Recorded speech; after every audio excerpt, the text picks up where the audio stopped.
يا ابن اللعيبه.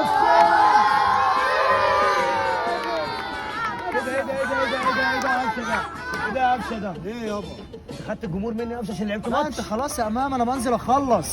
امام بنزل اخلص على طول على الجون. امام دلوقتي راحت عليه في ظهري يابا، في ظهرك. محدش بيسيبني. خدهم منك، مفيش منه الكلام. بعرف اجيبهم. وريني اوريك وريني يا بس عم. هنجيبهم اهو في ظهري. طب عندي غزاله حمراء بتشرب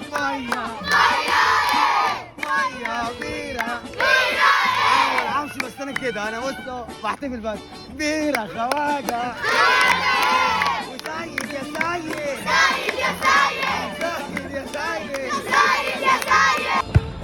يا ولد هو ده الفل، هو ده الفل. ولدنا الفل، هايله فل. ورحمه النبي ما عارف جبتها ازاي.